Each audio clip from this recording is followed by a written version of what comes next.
আসসালামু আলাইকুম। ঈদ মোবারক। ঈদ স্পেশাল বানিয়েছিলাম ঘরে ক্যারামেল পুডিং, সেটাই আপনাদের মাঝে আজকে শেয়ার করছি। খেতে যেমন মজার হয়েছিল আর খুবই ঝটপট, আর প্রথমবারের মতো বানিয়েছিলাম, অনেক বেশি মজার ছিল।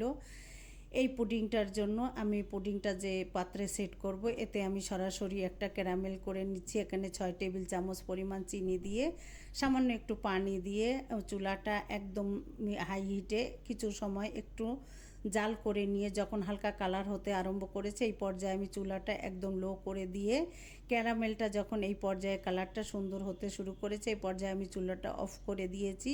এর থেকে বেশি করলে ক্যারামেলটা কিন্তু তিতা লাগবে, পুডিংটা খেতে ভালো লাগবে না। এবার এক সাইডে ঠান্ডা হতে রেখে দিয়ে আমি চুলায় এখানে 1/2 লিটার গরুর দুধ আমি ঘন করে জাল করে নিয়েছি। বেশ ঘন করে নিতে হবে পুডিংয়ের জন্য।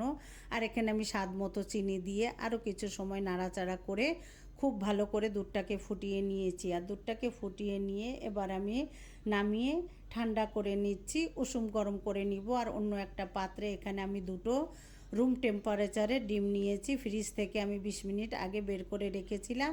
এবার ডিম দুটোকে খুব ভালো করে এগ বেটার দিয়ে খুব ভালো করে ফেটিয়ে নিচ্ছি, খুব ভালো করে কোনো রকম লাম্পস না থাকে এই পর্যায়ে আমি খুব ভালো করে ফেটিয়ে নিয়ে এবার এই পর্যায়ে আমি এখানে যে দুধটা আগে থেকে ঠান্ডা করে রেখেছি এটা দিয়ে দিব। আর যে ক্যারামেলটা আমি তৈরি করে রেখেছি এটা কিন্তু একদম সেট হয়ে এসেছে। এবার দুধটা উষুম গরম অবস্থায় আমি ডিমের ভিতরে দিয়ে আবার কিছু সময় খুব ভালো করে নাড়াচাড়া করে আমি দুধ ডিম সমস্ত উপকরণ ভালো করে মিশিয়ে দিচ্ছি। এই পর্যায়ে আপনারা চাইলে একটু লেবুর রস দিতে পারেন। এখানে আমি ভ্যানিলা এসেন্স দিয়ে দিলাম, এতে সুন্দর একটা ফ্লেভার হবে, ডিমের কিন্তু গন্ধটা এখানে থাকবে না।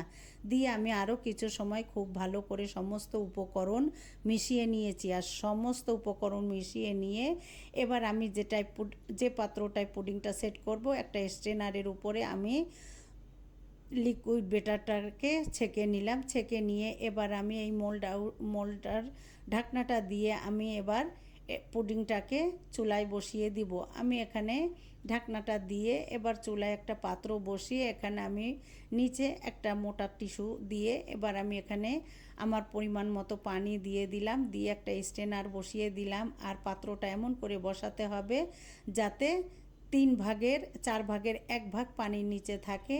আর উপর থেকে আমি একটা ঢাকনা দিয়ে ছিদ্রটাকে আমি একটা টিস্যু দিয়ে বন্ধ করে আমি জাল করে নিয়েছি 20 থেকে 25 মিনিট। 25 মিনিট পরে আমি নামিয়ে বেশ ঠান্ডা করে নিয়ে আমি নর্মাল ফ্রিজে রেখে দিয়েছিলাম 2 থেকে 2.5 ঘন্টার জন্য। এরপরে আমি একটা ছুরির সাহায্যে চারি সাইড দিয়ে একটু ছাড়িয়ে নিয়ে, আর পুডিংটা কিন্তু গরম গরম মোল্ড আউট করতে যাবেন না, ঠান্ডা হলে তারপরেই করতে হবে। আবার ছাড়িয়ে নিয়ে আমি এবার পুডিংটাকে মোল্ড আউট করে নিচ্ছি। মাশাআল্লাহ, আমার পুডিংটা যে কতটা সুন্দর হয়েছে দেখে নিশ্চয়ই বুঝতে পারছেন। আর খেতেও কিন্তু অনেক বেশি মজার ছিল আর অনেক বেশি মজার। বিশেষ দিনে প্রিয়জনের জন্য বানিয়ে পরিবেশন করতে পারেন। আর যারা পুডিং পছন্দ করেন তারা হাতে গোনা কয়েকটা উপকরণ দিয়ে খুব ঝটপট কিন্তু বানিয়ে এভাবে পরিবেশন করতে পারেন। অবশ্যই যারা পুডিং পছন্দ করেন তাদের জন্য, সবার জন্য রইল অনেক অনেক ঈদের শুভেচ্ছা। আসসালামু আলাইকুম। ঈদ মোবারক।